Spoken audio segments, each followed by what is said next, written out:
So first, a little bit about the ESB archives. We were established in 1991, and our role is to collect and preserve and make accessible the records of ESB. So we essentially safeguard the company's history for future generations, and our records reflect the company's unique contribution to the social, cultural, and economic development of the state, and tell the story of our achievements. We were the first semi-state organization set up in the 1927. Our company values, but most importantly, our people. The archives reflect a lot of the social history of working at ESB and the communities that ESB serves as well. So our collections include maps, documents, drawings, photographs, advertisements. We have a film and oral history archive. We also have one of the largest corporate artwork collections in the country, which a lot of people don't know. We use the artworks to enliven workspaces, as well as to commemorate our history. We've had some that were commissioned specifically by ESB over the last 100 years. We have about 42 artworks by Sean Keating, the Limerick artist, who worked in Dublin and across the country as well. And these document the construction of the Shannon scheme, which I'll show a couple of examples of them later. Some other Irish artists in the collection are Donald Teskey, Robert Balla, Martin Gale, and Imogen Stewart. So some big 20th century Irish artists represented in our collection. And we'll often put those out for display and loan them out to museums across the country and internationally. We also include domestic appliances, which would have been sold in the ESB shops up until the early 2000s. So we have some meters, a lot of the original Siemens meters, technical tools, equipments, and much of the collection is on display at Ardnacrusha. So if you've ever been to the living archive there, a lot of that is on display, as well as most of the Keating paintings and some of the watercolors as well. So our archives building is in North Dublin in Finglas, and we have the only building of its kind in Ireland. It's the first archives building to adhere to the latest international standards for the conservation of cultural heritage. So it was opened in 2020, January 2020, and then promptly closed again for a couple of years, but it's in full swing now. It's an all-electric building, and it provides stable environment for our collections using a low-energy passive design. So the main repository doesn't have any air or HVAC. I mean, it has a recycled air, but no HVAC. It's just a passive design to be as energy efficient as possible. We have research and meeting facility on site, which is open by appointment only, and we've welcomed a diverse range of users. We have a lot of academics and students, as well as retired and current staff of ESB, and we welcome members of the general public as well who just have an interest in the collections. Teams from across ESB will also use our meeting rooms for their what we call anchor days on site, and meetings and workshops and things of that sort. So. We are constantly adding to our collections online. You may have seen that our website is down if that's something that you keep track of. It's been down for about a year. We had a huge security breach and, well, not breach, a potential, and then some EU accessibility regulations have gone into effect that made it impossible for us to bring it back online without a full accessibility scan. So we're actually getting a brand new website. But when it is online, one of our most popular public queries and uses of it is when electricity came to one of the areas, the 972 essentially parishes across the country, through both the rural electrification and the Shannon scheme. So this is a graphic that's just based on that information, and it shows the electrification of the country from 1927 onward. So. That's what I'll get into now.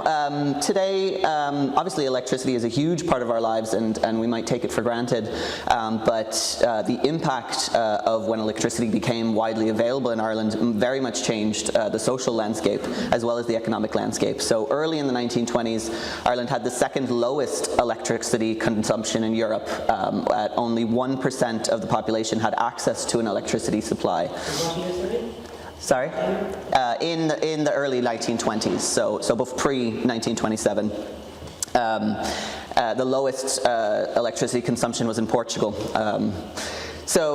Only 1% of the population, so that was just over 40,000 Irish homes, and these were generally people living in more urban areas and more affluent areas. So before ESB, there were about 160 private electricity suppliers, which were mainly run by local authorities or very small private companies. And supply was extremely unreliable and very, very much too expensive for the average household. Here we have some images of women carrying water from the wells back to their homes. This was a time, especially in rural areas, where without electricity, the kind of drudgery of everyday life included a lot of manual labor in order to complete domestic duties. So there was a lot of kind of just general acceptance of this kind of heavy manual labor. So in 1922, following years of, as we know, political and economic upheaval in the aftermath of both the War of Independence and the Civil War, the Irish Free State and the signing of the Anglo-Irish Treaty led to the establishment of this new state, which had executive powers, although a link with Britain had remained. So one of the main goals and a huge step towards full independence was to become self-sufficient and to rebuild the country from within. So in the same year, 1922, a young Irish graduate, Thomas McLaughlin, who had achieved his PhD in engineering at UCD, he gained employment in Berlin with engineering company Siemens. So he firmly believed that, quote, electricity, the great key to the economic uplift of the country, must be provided on a national scale, cheap and abundant. So while he was working as an engineer, McLaughlin began researching the design of power plants in Europe and did a lot of visits across mainland Europe. And he was very inspired and brought those ideas. He brought the plans back to his colleagues at Siemens and looked at the possibility of using the River Shannon to generate electricity and build the first hydroelectric power station at what would become Ardnacrusha. So again, this solution really, the government was very much focused on self-reliance. Coming out of this, looking at coal or turf, gas or oil was really not a realistic option as a full solution to the country's energy needs. There was a Liffey scheme that was proposed in the late 1800s and the early 1900s, and it was put on hold because it was seen to be too Dublin-centric and wouldn't serve the needs of the entire country. So the early designs of the Shannon scheme also failed to gain political acceptance. It was a huge undertaking with a massive budget, and it didn't seem to be economically feasible. At the time, Siemens saw Ireland as a potential new market. After the First World War, their business was suffering, and then the new government had some plans to deliver a flagship project that would affirm Ireland's newfound independence and confirm their own position and gain public confidence in this new government. So McLaughlin came home from Berlin in 1923 at Christmas, and he met with the new government, many of whom were his friends and associates. They had served together in the conflicts, and they had gone to school together at UCD. So he shared his and Siemens' plans to harness the River Shannon and build the largest engineering project in Europe at the time. So the government, everyone was on board, but there were some tweaks that needed to happen, so they hired an international team of experts who would review and update the proposal. So there were some minor adjustments made, but overall the plans were adopted into government, into a government white paper that was put forward afterwards, and then a formal contract was signed with Siemens in August 1925, just 100 years ago, a couple of months ago. So this is just a photograph of the guys at the construction site. These are members of the French, Italian, Belgian, Swedish, American, Canadian, and Italian governments, some trade commissioners and embassies. So we see there's Thomas McLaughlin's in there as well as Herr Bach, who was the civil engineer from Siemens.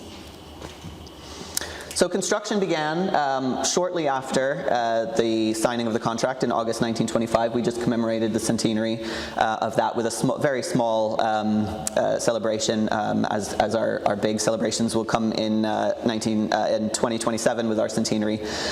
So the beginning of the project was a huge investment from the government. It was £5.2 million, which at the time was 20% of the national budget for that year. So it was a huge collaboration, and something like that would never be approved today. It was a big collaboration between Irish and German engineers, and then also domestic workers from all over the country. So the project provided employment for over 5,000 workers, 4,000 labourers, and 1,000 engineers. It was a very high-risk environment at a time where PPE was not a consideration, and also very few of the Irish labourers would have had the kind of experience necessary to work on these kind of big machinery sites. So they were predominantly working in agricultural industry. The workforce peaked at about 1,000 Germans and 4,000 Irish workers, with both a German camp and an Irish camp, and they were separated, and they were also separated by rank. So the workers lived in huts and camps around the site and throughout the area and around Limerick. The Ardnacrusha camp was the largest camp, and it provided accommodation for 750 Irish workers and 200 German workmen. This is the German area. They built pretty sturdy homes. The German qualified engineers and technicians enjoyed very good living conditions and beautiful living quarters. Many of the engineers brought their families over. There's a brilliant correspondence account of one of the German engineers sending his wife home to Germany when she was pregnant so that she could give birth in Germany. Not clear why that was his desire, but some weird nationalism maybe, or perhaps not feeling confident in Irish doctors, but sent that poor woman all the way home to Germany twice. So many of them lived in this German-style chalet, and at least one of these buildings is still standing adjacent to Ardnacrusha now, and the woman who lives there works in the canteen on the site. The Irish engineering and management, and then the specialist consulting engineers from abroad lived in pretty decent comfort. They were close to the work locations. They were pretty well paid and enjoyed good conditions and good living quarters. It might not look it, but in comparison to perhaps the Irish general workers who were extremely poorly paid and for the most part had to endure appalling living quarters. The local lodgings cost from 2 shillings to £1 per week. Meals on site cost 11 shillings and 8 pence per week, and a pint of porter cost about 6 pence. So petty theft and fighting were very common. There were a couple of murders that happened on site, and the perpetrator was hanged. So in the foreground here we see the Irish workers' residencies, and you can see how close it is to the actual construction. In the background there, that's the transformer buildings where they built the temporary power plant to power the entire project, which I'll show in a bit. But there, it was a community of people. They had daily newspapers, they had a camp library, they had a shop. The men could also play hurling, Gaelic football, soccer, boxing, and they had mass held every Sunday in camp, of course. These are a couple of the Sean Keating paintings where he captured the inside of the dormitory for the Irish workers and the outside of what very much looks like a slum where the Irish workers were made to live. So the construction logistics were huge. It took 4 years to complete, from 1925 to 1929, and it needed a whole temporary power station in order to power the various workshops and the massive electric crane that moved all of the material across the site. So a dam was built at Ardnacrusha. There were 4 bridges constructed. 9 rivers were diverted. And another dam was built at Partine, and the water was channeled through a newly built 2.5 kilometer long canal. So a huge feat of engineering, not just on site, but all the way up the river. There were approximately 7.6 cubic meters of earth and 1.2 meters of cubic rock that were moved out of the site. So just a massive feat of engineering. This is the inside of the transformer building, which was used to generate power for construction. There were two of them.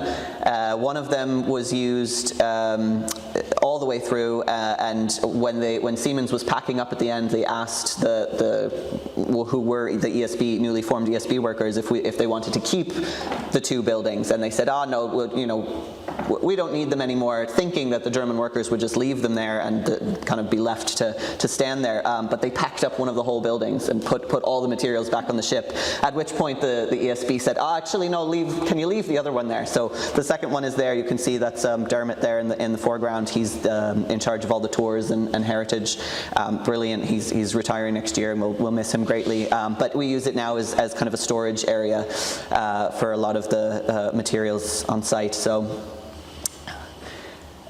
this is just a photo of one of the German ships being unloaded. There were 3 2,000-ton freight ships and 87 steamers that brought over 30,000 tons of equipment at the Limerick docks, so within the first 3 months of the project. So it was just a huge amount of material imported, and here you can see some of the Siemens equipment on the Limerick dock there.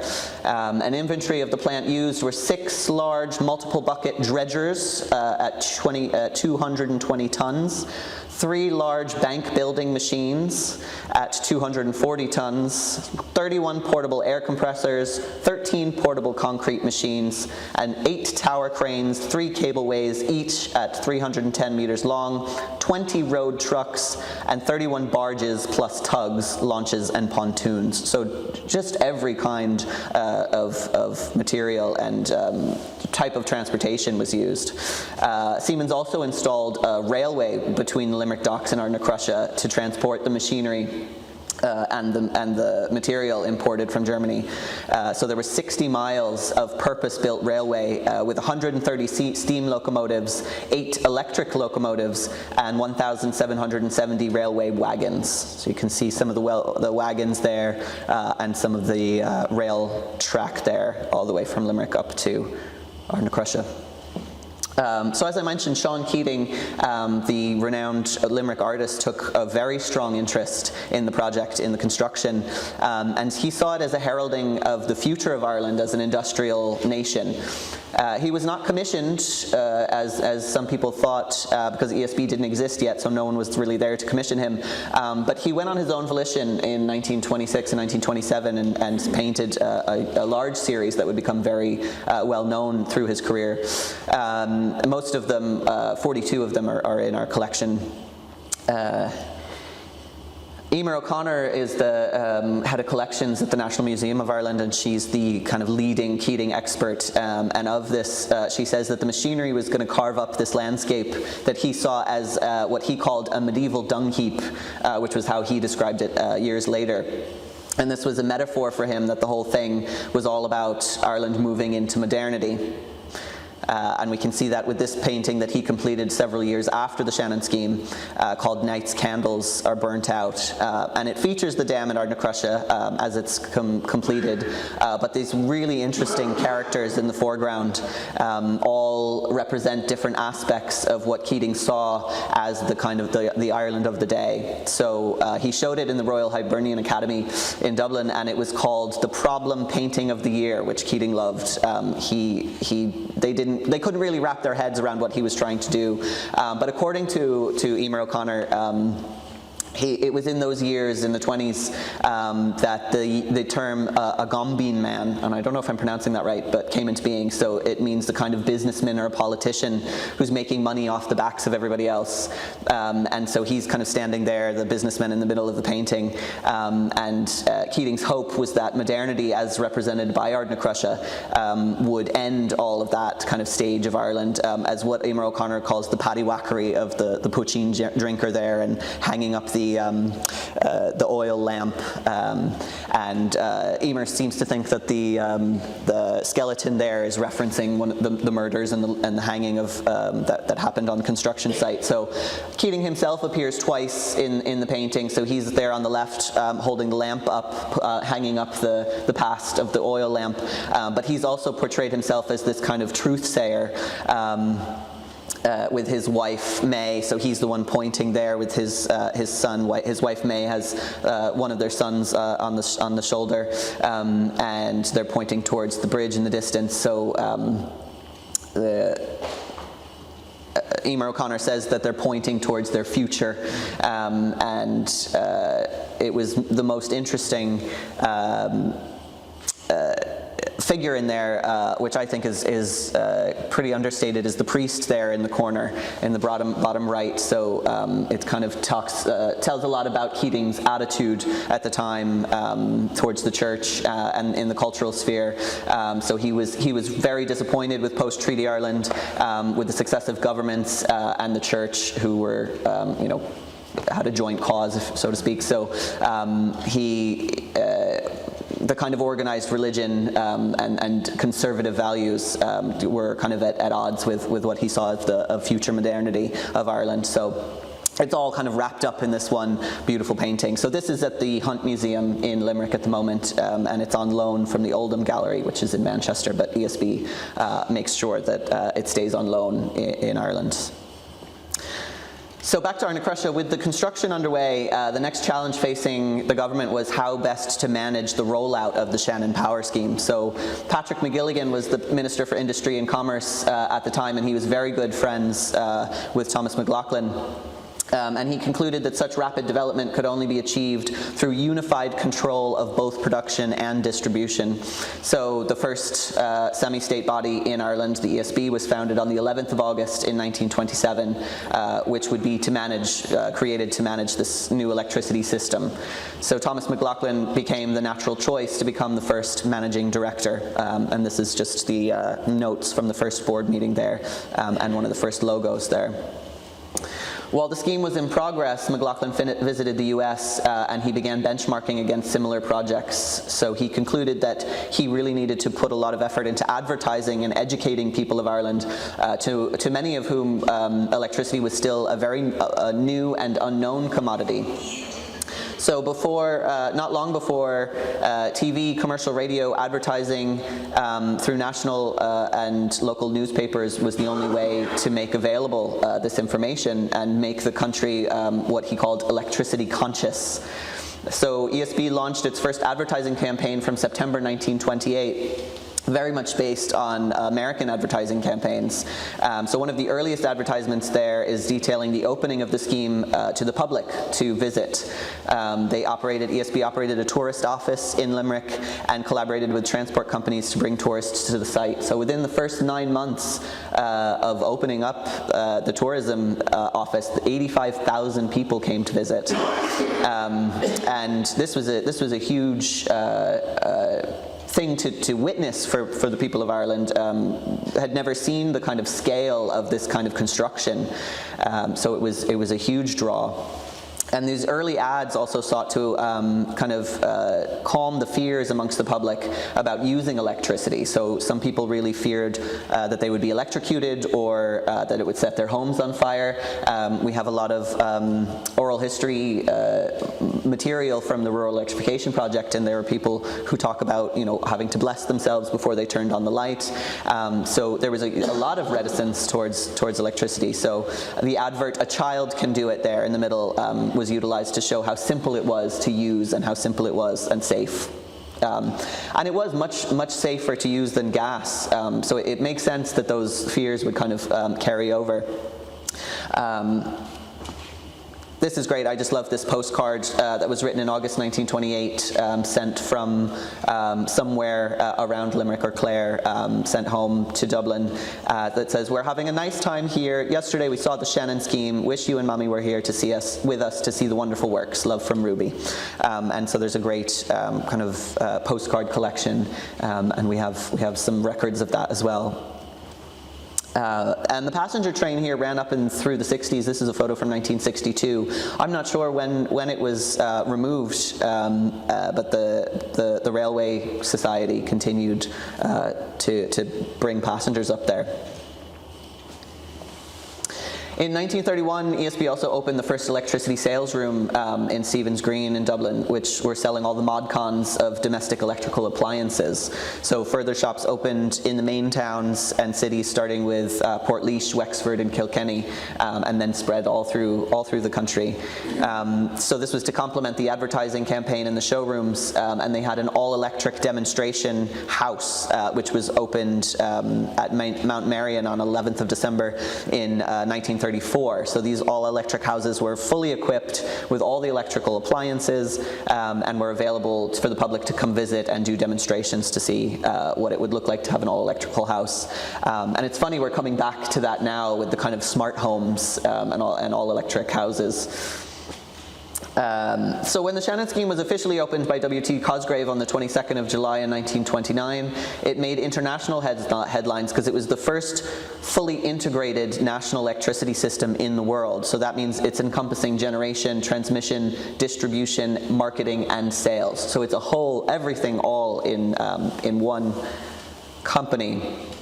There were a huge number of project control issues. Key personnel had huge difficulties with immigration permits in late 1925. There was a ship, the SS Arabia, that was lost at sea in early 1926, which caused several dozen casualties. In late 1927, Siemens looked for a 6-month extension based on the fact that there were some delays with a labor strike and then the scarcity of skilled labor. 3 months of adverse weather and unanticipated earth conditions, and then a fire at the main store in Ardnacrusha all set back the work quite a bit. Towards the end, the project cost £5.21 million plus an extra £150,000 for the final settlement figure, plus another £600,000 of compensation for the landowners. So a total figure of £5.96 million for the entire project. And then we come to transmission. So there was the construction, there was the transmission, and then there was the kind of growth, the exponential growth of electricity consumers after that. So this is just showing the transmission loop from 1930, right after it was connected. Commercial operation began on the 24th of October in 1929, and the power generated from the Shannon began to be exported to the newly built distribution network, which connected these cities and towns and many of the large villages to the national grid. The priority was given to towns that had no previous electric power. So as I mentioned, there were that 160 kind of local authorities and local small ventures. But eventually ESB acquired the local private undertakings, and they were duly compensated. The municipal suppliers were also absorbed into ESB, but they were not given any compensation under the guise that they were now being distributed from a national supply. The small existing local stations were decommissioned, and within 5 months of the Shannon scheme being online, an additional 40,000 homes and businesses were connected just from the scheme alone. So by the 1940s, all the towns and cities around the country had been electrified. You'll see on this, Donegal is completely still in the dark up there. So parts of the country still remained quite rural. There were still 2/3 of the country which were mostly rural homes which were still without electricity.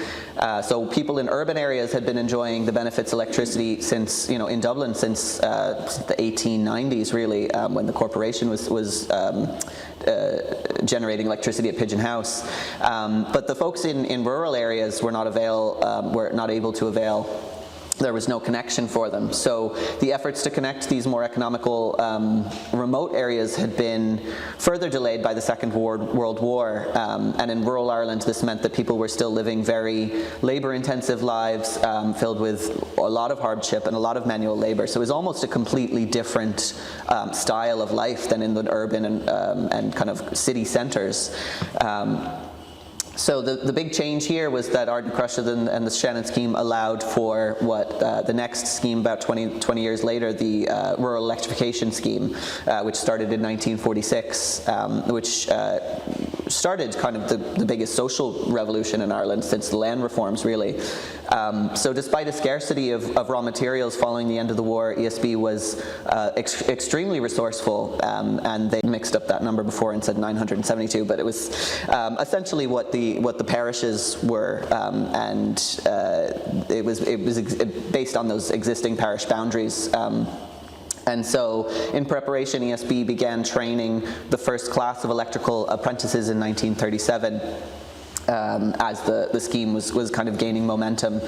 So the crews worked in every parish across the country, electrifying these kind of rural areas, and it took up until 1978, the last one in North Kerry. So many local people also received employment working on the scheme, and many of them stayed on with ESB, furthering their skills and developing careers within the company. And that's one of the beautiful things about ESB is I meet a lot of retired staff who spent their entire career in ESB, 40 plus years, and worked, you know, from teenagehood all the way up through retirement, and they have great stories. That's a whole other talk. Householders in the areas were canvassed by ESB representatives. It wasn't a free resource. House owners had to pay for having their houses connected. And so they would come along with pamphlets, and they would discuss the benefits of electricity, provide information on the wiring, on the appliances. They'd measure the house and then record whether the household accepted or refused electricity. So as the scheme gathered momentum, more and more homes kind of became on board with it, and there was a lot of kind of community outreach that was done starting in the parish with the priest to do. They would ask the priest to get up on the pulpit and give basically an advertisement for ESB for the electricity. So I'd say that was kind of one of the first ways that ESB was building strong relationships with customers and local communities. So during this rural scheme, they worked closely with groups such as Múinteoir Lintira, the Irish Countrywomen's Association, and then obviously the parish priests, who were really paramount in influencing their neighbours and their families to bring electricity into the home and explain all of the upgrades and the ways that your life could be changed just by having things like pumped water into your house. And cooking and sales demonstrations were very popular.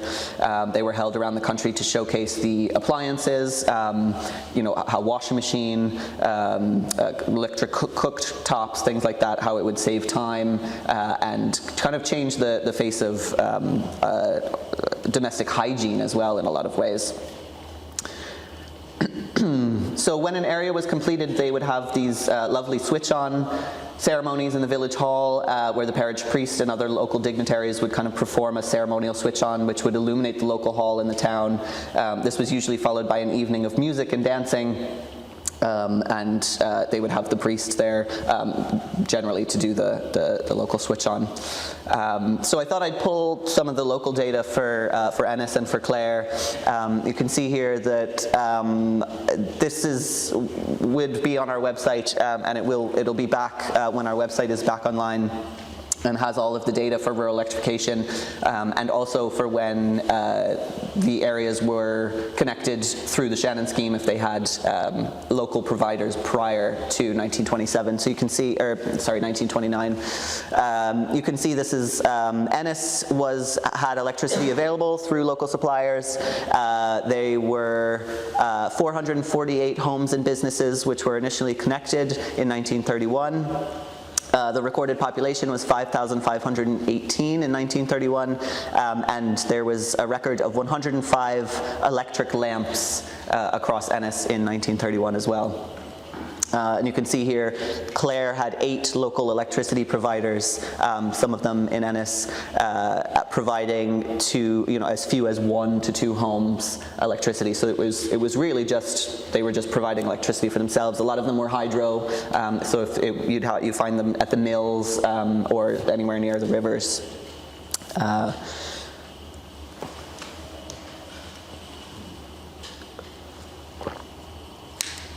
So there were 40 distinct rural areas in County Clare. Work began in 1947. It was completed in 1962. There were 39,872 poles erected, 3,470 kilometers of line, and over 9,309 premises connected. So you can see the impact across the county, just that in that short amount of time. So by 1978, there were 1 million poles erected across the entire country, 50,000 miles of lines, 300,000 homes connected, and 99% of rural Ireland was connected at that time. The islands were a bit later, into the 2000s. Some of the smaller islands still don't have a connection to the grid, but really the transformation was seen, and the type of domestic life changed so dramatically, and we can see that through a lot of living memory of people who are in oral history projects. There's a great part of this exhibit in here that I just saw that has testaments from some of the older generations talking about getting pumped water into their houses for the first time. So it led to greatly increased sanitation, hygiene, increased literacy levels, greater agricultural productivity, opportunities for economic and industrial development, mainly in the city centers, but just kind of started this huge economic boom for people. And this was really all thanks to the construction of the network through Ardnacrusha. So following the rural scheme, ESB really began to expand its generation portfolio. They built more hydro stations on the rivers Lee, Liffey and Erne. There was a view that the future power stations would utilize a national fuel which was cost effective to the consumer. So ESB's first peat station was opened in Port Arlington, which was followed by other peat stations in the 1950s. I believe there was one in Clare as well. All of those are decommissioned. But during the 60s, we saw demand continue to grow. Many of the stations became very heavily reliant on oil. All this time, Ardnacrusha is still running in the background, still on hydro. Still providing some percentage of generation for the network. So when the international oil crisis broke out in the early 70s, the growth in electricity demand collapsed because of the price of oil. So ESB began to look how to diversify in response to this challenge. So in 1975, they opened ESB International. They started doing consulting, and the first major projects in Bahrain soon followed after that. So the main takeaway from the oil crisis was that Ireland really needed to reduce its dependence on oil as a source of electricity generation. They were seeing that peat wasn't a viable option either, and so they were looking into other options. They constructed Turlough Hill in County Wicklow, which was a pumped storage hydroelectric station that was commissioned 50 years ago in 1974, and that was again another very unique and pioneering engineering project, and one of the largest stations then in Money Point, which is in West Clare as well, was commissioned just 40 years ago in 1985. We just celebrated the 40th anniversary, and that was a coal plant being the primary fuel. In 2020, the ESB announced that it would be redeveloping that site into a renewable energy hub, and then this summer we just celebrated the last piece of coal being burned on the site there. So they're following through with that as well. So the new millennium then saw great changes and innovation in ESB. From 1999, the new regulatory framework was established to bring competition to the Irish power sector. ESB supported the introduction of competition by shedding 40% of its customer base and rebranding its supply business, so moving into ESB networks. ESB was no longer a monopoly and became a competitor entering the single electricity market in 2007. In 2002, they celebrated the 75th anniversary, and then 2005 saw the closure of the Shop Electric ESB appliance and sales rooms. So all of those were closed and sold off, I believe, to a bank, Scottish bank company. In 2010, there was a particularly innovative year for ESB. E-Cars was established. They acquired the Northern Ireland Electricity Company, which was a business that went into ESB networks. And Electric Ireland was established, which is now the retail arm of the business. So this is in preparation for a full market deregulation in 2011. So overall, the Shannon scheme led to so many social, economic, and cultural changes across the island. The Shannon scheme led directly to the establishment of ESB in 1927. Was the first electricity system in the world to integrate all of these components: generation, distribution, transmission, marketing, sales. The scheme was a huge success, bringing cheap and abundant electricity en masse to the Irish people for the very first time, paving the way for rural electrification, which followed, and the kind of growth of the generation landscape in Ireland through ESB and then other suppliers. It greatly helped to reduce emigration at the time by providing jobs and by providing a quality of life for people in rural areas. There was a significant contribution to creating a platform for commercial and industrial development, so that really started homegrown companies, but also attracted external international investors. Obviously, it changed domestic life for the better, not just the appliances, but just the accessibility to education, to work, so lots of domestic life improvements. The average farm size was rather small at the time, but this kind of reduced the manual labor and brought in improved production for agricultural endeavors, brought in a lot of economic undertakings in that area. There were significant savings that were achieved compared with private undertakings, and then obviously the quality of supply was continually improved, as we can see through the kind of building of capacity. Overall, it gave a lot of self-confidence to both individuals and the community-based organizations, as well as to ESB. So it kind of empowered a lot of people in ways that they hadn't seen before. And so I'll just end with, there's this, and I hope we can hear it. If not, it's good visuals. This is an ad from, I believe, 2018 or 2019 that uses a lot of our archival material and just kind of shows the growth and progression of the company, starting with Ardnacrusha. There's no sound, but that's okay. So we have some of these pole climbers in the collection still.